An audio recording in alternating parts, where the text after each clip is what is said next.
am talking about a company that is already public called FIGS. Ticker symbol is FIGS.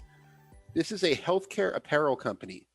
Now, that might sound like a boring business to a lot of people, but it's really not. They're trying to revolutionize a business that hasn't had any significant innovation in about 100 years. My wife is a healthcare professional, and this is what got the company on my radar, is that one of these shows up on my doorstep at least every few weeks. People are very loyal to this company. They have 1.5 million active customers. They did about 260 million in revenue in 2020. That was 138% year over year growth. This brand is catching on very quickly. This is a founder-led company. Its two co-founders are its two co-CEOs. And for an apparel company, the margins here are fantastic. A 70% gross margin from an apparel company, 23% adjusted EBITDA margin. This is a profitable company, which is kind of a weird word to use in conjunction with an IPO these days. They were free cash flow positive in 2020, did almost $20 million in free cash flow off of that 260 million in revenue. So pretty good profit margins, especially for such a high growth apparel company. 62% of its sales are from repeat customers. I mentioned that one of these envelopes shows up on my doorstep every few weeks. It's because people who buy this product continue to buy the product. And they're not just about scrubs. They're really branching off into other kind of lifestyle branded items for healthcare professionals. My wife swears by their compression socks. She said they're the best compression socks she's ever worn.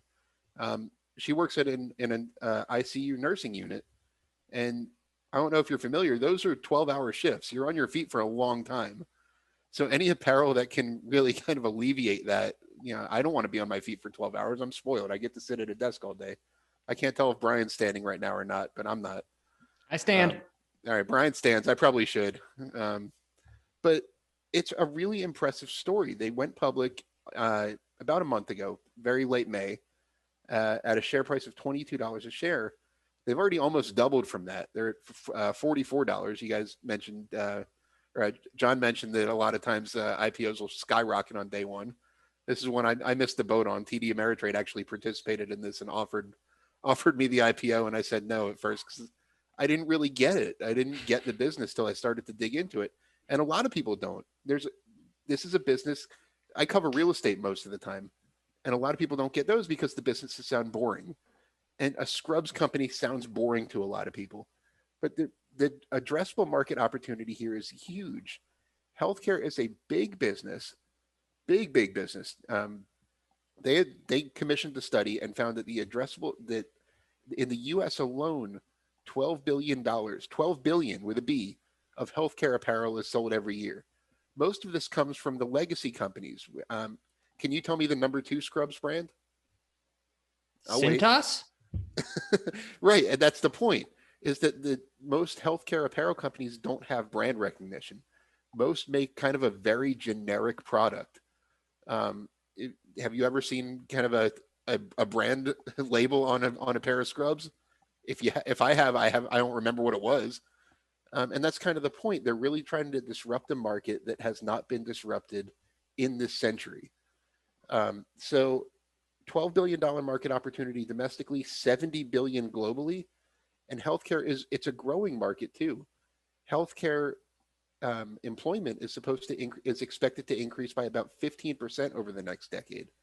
So that market is going to grow even further. I mentioned they did about 260 million of sales last year.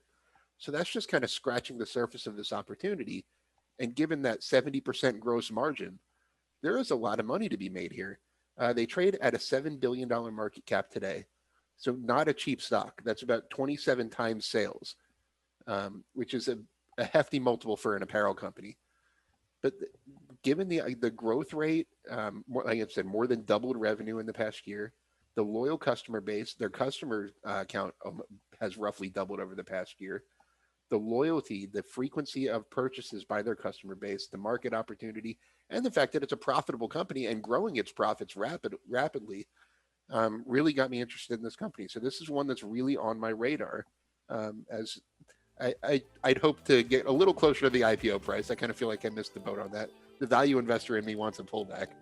But I could see myself getting into this at the current price. I like it that much.